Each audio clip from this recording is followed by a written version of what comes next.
to my channel. So this is the third part of my series in a series, and I'm going to be talking about, I don't know why I said that weird, my Maleficent! This whole Tattuesday series is about all my tattoos, but the last two have been about the ones here and here that I am having lasered because they will soon be gone. And then today is about the third one that I'm having lasered. So if you haven't seen the other two, I will link them at the end of this video. You can watch them in any order, it doesn't matter. Yeah, go give them a big thumbs up for me. And give this video a thumbs up because it really, really helps my channel.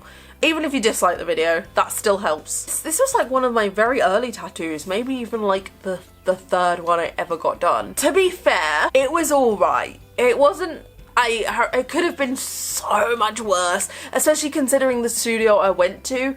They were really not very good.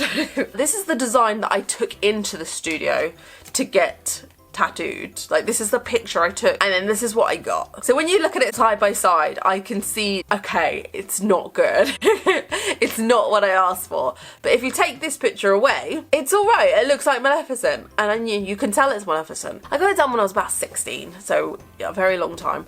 And the thing I love, I said it in my Sleeping Beauty, this one, my last video, the thing I love about Disney and their 2D animation is that it's so flat. It's just solid colour. There is no shading. There's no need to be fancy. And it's just flat colour, and that's what I really, really love. The thing that he tried to do is I think he tried to be too fancy, and he did the horns all shaded and everything, and it just didn't work. And he did the bottom shaded. The pinky purple just isn't right. It's like the colour of my hair. That's not the colour that Maleficent is. I think he tried to be too artsy with it, and it failed.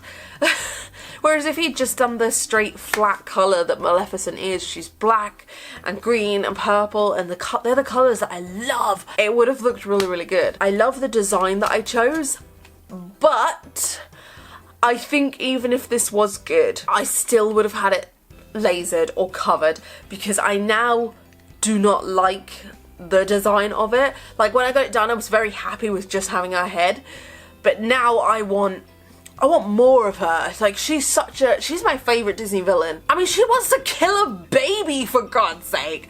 All these Disney villains, like, Ursula takes her voice, and then, okay, she wants to turn her into like a sea plant, and Cruella skins puppies. There is like so many horrible Disney villains, but Maleficent tries to kill a baby, guys. A baby! She's pretty much evil, and I love her. And the scene with the fireplace where it goes all black and green, and it's like doo doo doo doo doo doo doo doo doo doo, literally scared the shit out of me when I was a kid. I could not watch that scene. Maleficent's always had this kind of creepiness to her for me, and I've always loved her, so she was always going to be the first Disney villain tattoo that I got, and she was. And I just feel like just having her head, though it was pretty, it was done bad, but it was pretty, I want more of her. Like, I have her as a dragon on the back of my arm. That is a whole nother horror story. Even as a dragon, like, I want her. I want her presence. I want her scepter. I want Diablo. I do need to plan, like, a really good Maleficent tattoo with the flat 2D colours. That part is so important to me. If you shade her and you do all these fancy things, it's not gonna look like her. I want it to look like a sticker that has just been stuck on. I don't remember it hurting. We're going back a few years. I don't remember any arm tattoos hurting. I've got chubby arms too, so that really does help with the pain. Not with laser though. Laser just does not discriminate. It doesn't care if you've got chubby arms or skinny arms or any body part. Laser hurts no matter what. Whereas tattoos, like, I find the chubbier the place, the easier it is. If I remember, it cost me, it wasn't a lot, it was like 30, 40 quid.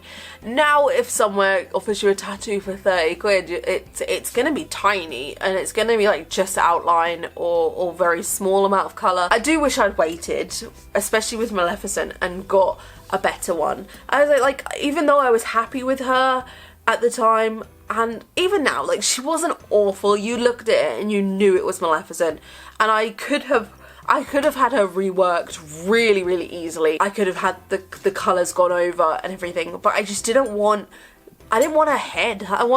Or if I did get her head, I wanted it a better angle. I wanted her like evil smiling or something. And the placement is weird as well. It just doesn't fit there. She is actually, because I'm having laser, I finished laser now, she is fading the least out of all the 3 tattoos I'm having lasered. The black started to fade so well. The top of her horns faded really, really well because they were shaded, because they weren't solid colour. So if they were solid colour, it would have taken longer to get the colour out. But because he did all his fancy shading, it ultimately made it easier for me to get it removed. So they've faded really, really well. They've actually completely gone in some places. The pink has faded a tiny bit, but not that much. Colour just is really difficult to remove. Her facial features have gone, like her eyes have gone. Oh god, her eyes were so weird. They were not Maleficent at all. She's got these big yellow evil eyes and evil eyebrows. Maleficent's actually the reason I used, well, Maleficent and Murder Dolls were actually the reason I used to shave my eyebrows off. I used to shave them off because I was obsessed with Murder Dolls. Like, they're not even together anymore, unfortunately. And Maleficent was the reason I used to draw them back on, because I used to do them like super high. I'd have Disney villain eyebrows. In his tattoo of her, she just kind of had like little slits. Her eyes are one of the things, like when she's fading into the fireplace, her eyes are like the last thing that, one of the last things that are there. They're so hypnotic and spooky, and they were not done justice on this tattoo. That is reason enough for me to get it removed. I think she's gonna be the hardest to cover. I'm not gonna let slip what I'm gonna get tattooed over this with, though you can probably guess if you know me. When my laser video goes up, I do mention that I'm getting horror stuff, because that was my plan, because my laser was filmed all last week, but I just haven't got time to edit it, and these need to go up on Tuesdays. So I do mention that I'm getting horror stuff, because I was going to get horror stuff, but I'm now going to go for a big horror back piece, because I have big empty space there. And you may have heard me talk about what I was going to get on my back. That is now what I'm going to get here. So I'm very, very excited to start that journey, because my laser one is now finished. I mean, when I go like this, I can really see the colour difference between the fadedness and my newer tattoos. Even some of these are like really, really old, and they're still so bright compared to how much these ones had faded and just how crap they were. So that's it. Thanks for sticking with me and watching my Tattuesdays and listening to me talk about the horrible decisions I made when I was 16. I need a wee, so I'm gonna go. I'll have my laser video up soon, but thank you guys so much for following my journey, and I hope you stick around to see what I get and to follow my whole new chapter of my half sleeve, where hopefully I will make better decisions with my tattoos. Much love, boobies, take care of yourself, and most of all, stay weird.